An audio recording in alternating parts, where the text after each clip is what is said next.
Bonjour, je vous propose de faire le tour dans ce tutoriel d'un plugin pour FCP10 qui s'appelle RetroTV, qui est dû à SquidFX et qui est disponible sur la plateforme FX Factory comme la plupart du temps. Et bon, donc c'est un ensemble de générateurs et d'effets qui sert à habiller des images d'archives, des vieilles images vintage qu'on a envie de replacer dans un téléviseur d'époque. Et donc ça nous propose, bon, c'est tout un ensemble, hein. Il y a à la fois dans la section titre, vous avez des modèles de télévision. Vous voyez ici en bas, dans les années 50, il y a ce modèle-là qui est décliné 4 fois, hein, le modèle 58 un peu plus gros, on avance.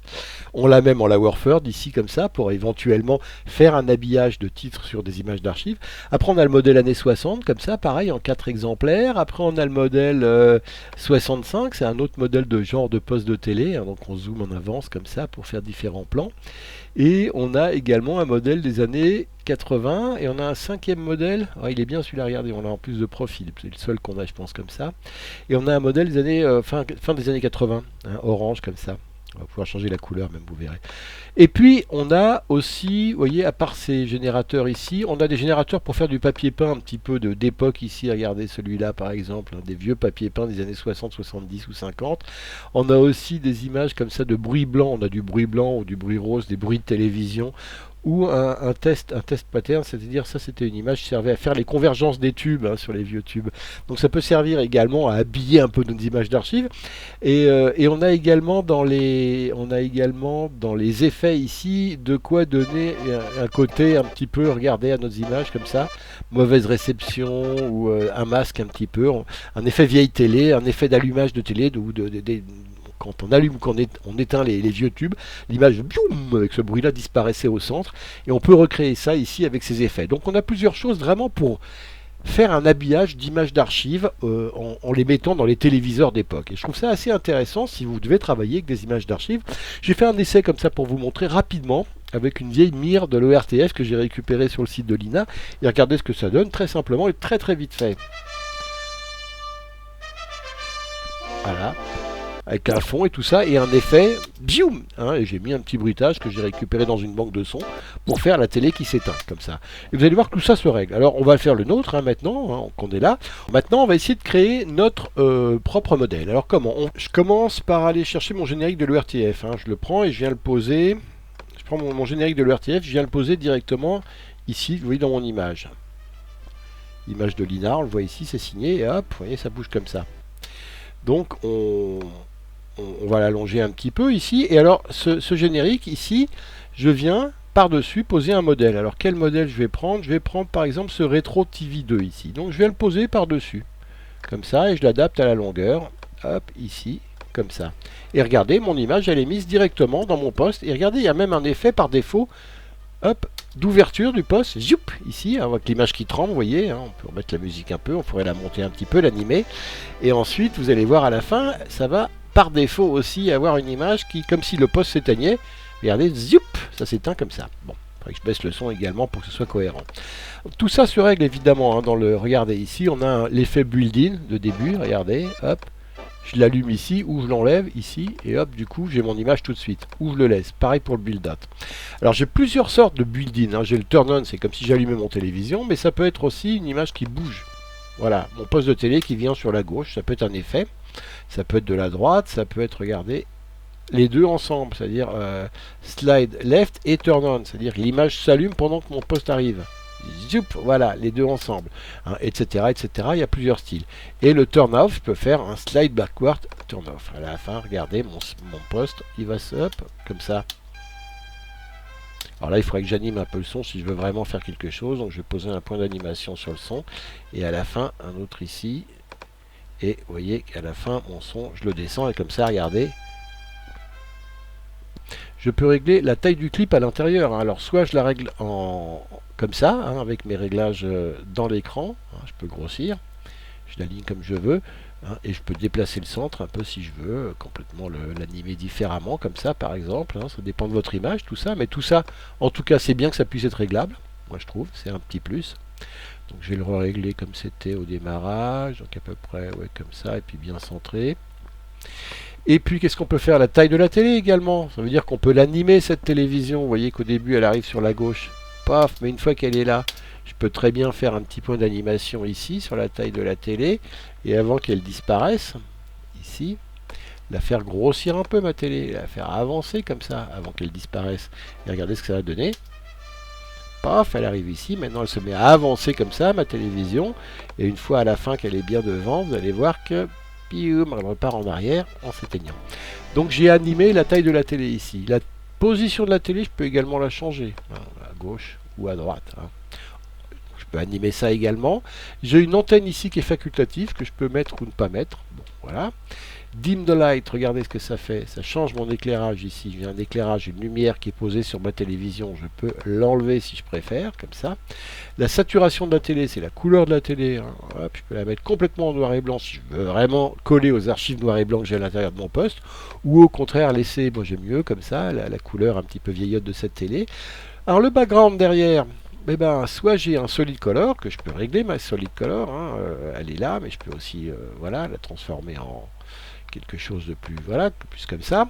Mais je peux aussi choisir rien. Quel cas c'est vraiment du noir noir, c'est pas de la couleur, ça peut être incrusté, ça veut dire que cette image là je pourrais l'incruster dans un autre plan, mais je peux aussi choisir de mettre un des, regardez, vous vous souvenez ici qu'on a des backgrounds qui sont proposés, on les retrouve ici nos backgrounds, floral print, derrière j'ai mon papier à fleurs. Si je préfère avoir Gentle Western, derrière j'ai le Gentle Western. Groovy Rectangle, j'ai mes Groovy Rectangles. Est-ce qu'il y en a un qui me plaît? Celui-là, il est peut-être assez cohérent avec ce poste, et encore, je suis pas sûr. Celui-là, non, il n'y en a aucun qui me plaît en fait. Bon, donc c'est pas très grave. On va mettre Solid Color, mais la couleur, on va la régler plutôt. Voilà, peut-être comme ça. Apply Effect Below. Alors, il y a des effets en dessous qu'on peut appliquer ou ne pas appliquer. Regardez ici, mon image là, elle est nette. Si je l'applique, regardez ici, il y a l'effet de bulbe ici. Bulge, regardez ce que ça fait. Hop, c'est pour un petit peu retrouver. On avait une vitre à l'avant, qui était une vitre bombée devant les postes, qui donnait un effet comme ça, de bulbe. Voilà, qu'on peut accentuer ou pas. On a un effet de vignettage sur l'image qu'on peut aussi, les vieux postes étaient souvent en noir sur les côtés, donc recréer. Scanlines qui nous permet, regardez ici, d'avoir des lignes ici, de façon dynamique ici, qui viennent un petit peu bouger. Donc je peux le doser ça aussi. Desaturate, ça veut dire bon là l'image est noir et blanc, donc ça va pas jouer. Et wash out, ça va effectivement aussi jouer un petit peu sur les couleurs. Et là la teinte, ici, je peux la régler, la teinte de mes images. C'est-à-dire le côté sépia ou pas, ou je peux le bleuter ici, avoir une image plus bleue comme ça par exemple. Et tout ça, ici vous le voyez, la taille, alors, hop, j'enlève ces effets tous d'un coup, ou je les applique comme ça. Voilà, tout ça est réglable. Donc on a fait le tour un petit peu des paramètres, mais je vous rappelle qu'on a plusieurs, on peut changer à chaque fois de modèle de télé, on n'est pas obligé de garder le même. Regardez ici, je peux avoir une partie de l'image qui est comme ça, et puis le reste de l'archive, je peux le mettre, si je continue mon archive ici, parce qu'elle n'est pas finie, je peux mettre avec une autre valeur de plan de mon Retro TV, je peux passer à cette valeur un petit peu plus serrée. Regardez ça ici, si ce titre là, Retro TV, je vais le mettre par la suite ici. Regardez, ici, hop, cette fois-ci, je passe de ça à ça. Alors là, effectivement, il ne faut pas que j'ai de build-in, parce que sinon, sur celui-là, si j'ai un effet d'entrée, ça ne va pas être bien raccord. Mais si je l'enlève, regardez, je vais avoir un passage de cette image-là. Ah oui, alors il faudrait enlever l'effet de sortie, et que je laisse mon son. Donc je vais remettre mon son où il était. Ici, j'étais à combien? À moins 16, donc je vais me remettre à moins 16. Et puis, je vais enlever mon effet de sortie pour qu'il y ait une continuité. Regardez ici, et maintenant, je passe à ça. Et effectivement, tous les réglages que j'avais là, il faut que je les retrouve. Au niveau de la teinte, ici, la teinte, il faut que je la retrouve ici. Donc, je vais remettre une teinte à peu près correcte. À peu près la même ici, comme ça. Et je sais plus comment elle était, un peu plus forte. Ouais, mais l'effet était moins... Voilà, bon, enfin, je sais plus. Je peux le retrouver plus exactement, la valeur, et puis la retrouver. Regardez ici, par exemple. Ma teinte, c'était ça. Donc ma couleur, je peux l'enregistrer. Je peux, si je vais dans les réglages de couleur, cette teinte-là, voilà. Ici, je vais la mettre dans ma petite palette. Voilà. Et je suis à teinte à 100%. Donc je vais venir ici. Si je veux exactement la même, hop, je vais chercher dans mes palettes ici. Je prends cette couleur-là, exactement. Et je me mets à 100%. Le reste des paramètres, c'était quoi? Washout 41, 51, 53, 67, 69. On reprend les mêmes. On fait ici 69. On se peut 70, c'est pas besoin d'être... voilà, là j'étais comme ça, là j'étais comme ça, là j'étais comme ça, et là j'étais à peu près comme ça. Est-ce qu'on est d'accord? Ici, ouais, à peu près. Donc normalement je devrais être à peu près raccord. Regardez, hop. Voilà. Et vous voyez ici comment je passe d'un plan à un autre ici sur la même télé. Il y a d'autres choses qu'on peut faire également. Si je prends, alors on a vu derrière les fonds, mais on a regardé dans les effets ce qu'on peut rajouter comme effet. Par exemple, on peut coller une mauvaise réception à l'image. Sur mon archive ici, je mets ce côté mauvaise réception. On voit bien que j'ai une image qui est complètement abîmée, hein, alors que si je l'enlève, c'était plus propre ici. Donc ça, c'est l'effet mauvaise réception. Voilà, donc vous voyez tout ce qu'on peut faire avec Squeeze FX. Hein. Donc ici, tous ces modèles-là. Il y avait encore, vous voyez ici, il y avait aussi des choses qu'on peut ajouter dans la mauvaise réception. Celui-là, on peut le glisser entre les deux, ça, cet effet-là. Hein, regardez ce que ça va me donner. Voilà, on peut aussi jouer avec une mauvaise réception en ajoutant un masque au milieu. Ce qui est pas plus mal, je trouve que c'est plus réaliste comme ça, en ajoutant cette couche hein, Retro Bad TV, regardez, comme ça, qui est animée. Hein, donc il y a ça qu'on peut utiliser, puis il y a d'autres choses comme voilà, le vertical roll. Alors, je le prends et puis je viens le poser ici, regardez ce que ça donne. Hop, et j'ai un tremblement vertical de l'image. Pareil avec le TV Retro Zoomer, regardez ce que ça peut donner. Ça, c'est un effet de mauvaise réception aussi. Hop, ça zoome dans l'image. Et le zoom, et ben voilà, la durée peut se régler, 2 secondes, zoom in, zoom out, voilà. Donc regardez ici. Hop, j'ai un effet de zoom plus ou moins long dans l'image, comme ça, que je peux mettre ici en utilisant ces petits générateurs ici. Le rétro, ici je l'ai utilisé aussi, on peut le mettre à un moment donné, celui-là. Donc voilà, j'ai mon image. Et puis, paf, voilà. Oh, là, il y a un parasite qui passe. Là, c'est un autre parasite. Vous voyez, on imite plusieurs styles de parasites et on les place où on veut finalement. C'est ça qui est pas mal en utilisant ces modèles-là.